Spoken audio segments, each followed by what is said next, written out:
मेरा नाम नगमा खातून है। मैं क्लास 12 साइंस की स्टूडेंट हूँ। मेरे स्कूल का नाम upgraded high school Simra Thawe Gopalganj है। हमारे पास प्रॉब्लम ये है कि हम इलेक्ट्रिसिटी को कोयले से जनरेट करते हैं, जो कि एक नॉन रिन्यूएबल एनर्जी रिसोर्स है, जिसको बनने में करोड़ों वर्षों का समय लगता है और इसे बनाना बहुत ही मुश्किल है। इसलिए और जब इसको जला करके हम इलेक्ट्रिसिटी जनरेट करते हैं, जिससे इससे जो गैसेस निकलती है वो हमारे इन्वायरमेंट के लिए भी हानिकारक है। इन सभी प्रॉब्लम का सॉल्यूशन निकालते हुए हम सब ने मिलकर एक प्रोजेक्ट बनाया है, जिसका नाम है electricity generate through renewable energy resources. इस प्रोजेक्ट में हम 3 सीज़न से इलेक्ट्रिसिटी को कैसे जनरेट कर सकते हैं इसे बताया गया है। पहला सीज़न है रैनी सीज़न, यानी बरसात के मौसम में। दूसरा है गर्मियों के मौसम में। और तीसरा है जब तेज़ हवाएं चलती हैं उस वक्त। अक्सर हमने पहला रैनी सीज़न, अक्सर हमने देखा है कि ज़रा से भी बारिश आती है तो हमारे गांव में बिजली कट जाती है। तो क्यों ना हम उसी बारिश के पानी का उपयोग करके इलेक्ट्रिसिटी को जनरेट करें। उसके लिए हमें जब तेज़ बारिश आएगी तो हम बारिश के पानी को अपने छत पे स्टोर कर लेंगे और उस पानी को हम एक प्रॉपर ड्रेनेज के थ्रू डीसी मोटर पे गिराएंगे, जिससे टरबाइंस घूमेंगे और उसके प्लेट्स में मूवमेंट होगी, जिससे इलेक्ट्रिसिटी जनरेट होगा। और उस इलेक्ट्रिसिटी को जनरेट होगा और अपने घर के उपकरणों की कैपेसिटी के आधार पर हम यहाँ पे बैटरी हाउस में एक बैटरी रखेंगे और उस जो इलेक्ट्रिसिटी जनरेट होगा उस इलेक्ट्रिसिटी से हम इस बैटरी हाउस में रखे बैटरी को चार्ज करेंगे।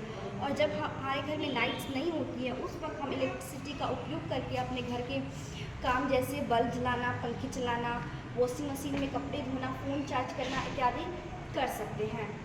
और जो इससे एक्स्ट्रा पानी बचता है हम उसे प्रॉपर ड्रेनेज के थ्रू अंडर वाटर टैंक में स्टोर कर सकते हैं, जिससे हम गार्डनिंग कर सकते हैं, पशु को नहला सकते हैं, पेड़ पौधों में पानी दे सकते हैं और बहुत से काम कर सकते हैं। दूसरा सीज़न है समर सीज़न, जिसमें कि धूप ज़्यादा उगती है, तो इसलिए हम क्या कर सकते हैं कि अपने छत पर सोलर पैनल को लगा सकते हैं, जिससे कि सूर्य का प्रकाश डायरेक्ट सोलर पैनल पर जाएगा और इस सूर्य के प्रकाश को सोलर पैनल डायरेक्ट इलेक्ट्रिसिटी में कन्वर्ट कर देगा।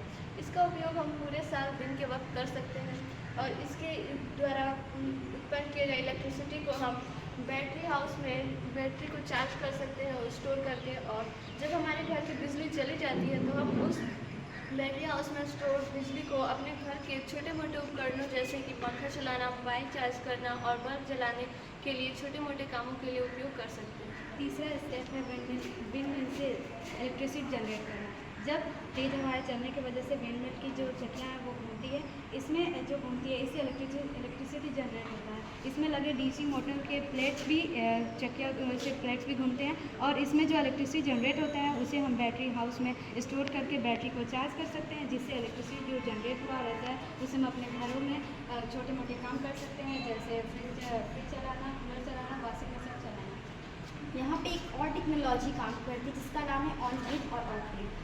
ऑन ग्रिड टेक्नोलॉजी वो है जो हमारे ज़िले में एक जगह पावर ग्रिड होता है, जो हमारे पूरे गांव में बिजली को सप्लाई करता है, उसे हम ऑन ग्रिड टेक्नोलॉजी कहते हैं। और जो हमने यहाँ पे टेक्नोलॉजी का यूज करके खुद से जो बिजली इलेक्ट्रिसिटी जनरेट कर रहे हैं उसे हम ऑफ ग्रिड टेक्नोलॉजी कहते हैं। ऑफ ग्रिड टेक्नोलॉजी का फ़ायदा ये है कि इससे हमारा जो गवर्नमेंट पे डिपेंडेंस है वो कम हो सकता है और हम खुद भी इंडिपेंडेंस बन सकते हैं। और तीसरा जो हमारा रिन्यूएबल रिसोर्सेज पे जो हम डिपेंड हैं वो भी कम हो सकता है।